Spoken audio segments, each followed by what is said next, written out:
Je vous annonçais à l'instant la reprise imminente des activités de la société Barrick Gold sur le site de Loulo-Goungoto.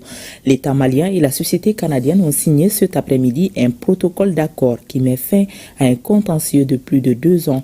Le géant minier accepte, entre autres, de se conformer au code minier de 2023 et reprendra ses activités avec le soutien de l'État. Les bases d'un nouveau partenariat sont jetées au bénéfice de l'ensemble des parties concernées, nous dit Yaya Konati. La fin d'un contentieux qui a duré plus de 2 ans.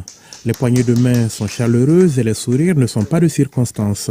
L'État malien et la société Barrick Gold ont enfin trouvé un accord qui permettra le retour du géant minier sur le site de Loulo-Goungoto.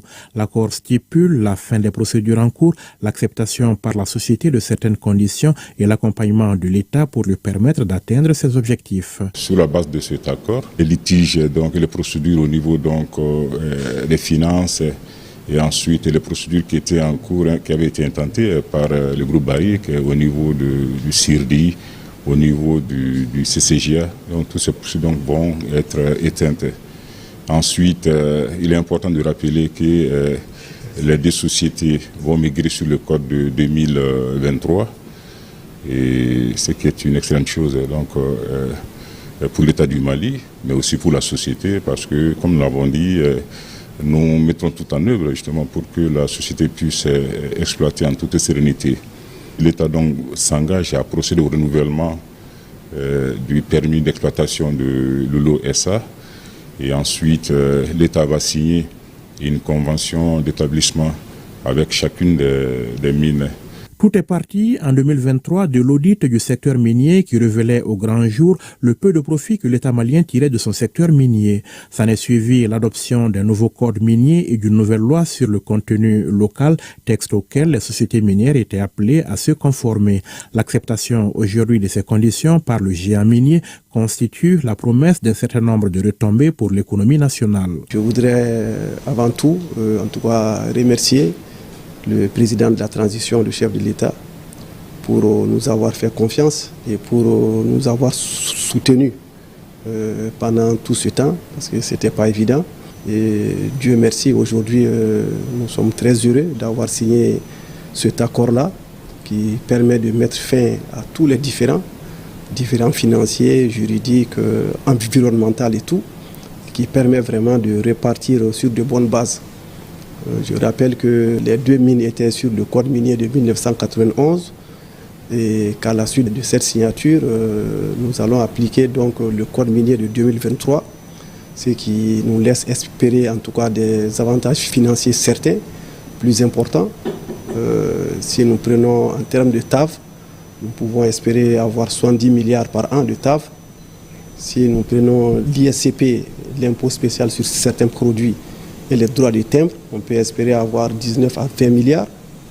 Si nous prenons également les dividendes, peut-être c'est autour de 80 milliards de francs CFA par an. La contribution au fonds, les différents fonds miniers, c'est à peu près 20 milliards de francs par an. Et le fait que nous avons une économie à peu près de 20 à 25 milliards sur les produits pétroliers qui ne sont plus exonérés, toutes choses qui font à peu près un impact budgétaire d'environ 220 milliards par an. C'est pour dire l'importance de ce groupe auprès duquel nous nous engageons, en tout cas pour mettre tout en œuvre, pour les accompagner pour la suite. Les autorités maliennes estiment ce protocole d'accord équilibré en ce sens qu'il préserve les intérêts de l'État et des communautés tout en garantissant les droits de l'investisseur. Le représentant de la société Barrick salue ces dénouements heureux. C'est vraiment avec beaucoup de satisfaction que nous sommes là aujourd'hui pour pouvoir procéder à cette signature. Et comme je l'ai eu à le dire, cela a été possible aussi parce que nous avons eu en face un partenaire patient, conscient de ses intérêts. Et nous avons mis du temps parce qu'il fallait peut-être que tout le monde prenne confiance, que tout le monde prenne la mesure des enjeux qui sont là. Et c'est ce que nous avons pu surmonter pour vraiment faire prévaloir l'intérêt de tous pour pouvoir signer cet accord-là. C'était important pour moi également de rappeler que l'État voudrait rester un État qui est très juste, un État qui reste derrière les textes, un État qui réglemente, et un État qui invite les investisseurs et qui voudrait en tout cas faire de telle sorte que les investissements directs étrangers puissent être importants, mais puissent également être bien encadrés par les règles et que ces règles puissent être respectées.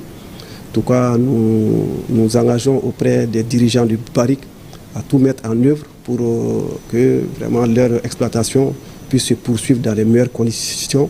Et nous resterons toujours ouverts et nous mettrons tout en œuvre pour qu'ensemble nous puissions en tout cas poursuivre dans l'intérêt, comme on l'a dit, des actionnaires, des travailleurs, de la communauté autour desquels les mines se trouvent et de toute la population malienne à travers les impacts sur le budget. Une nouvelle phase qui s'ouvre donc pour les deux parties dans un partenariat historique.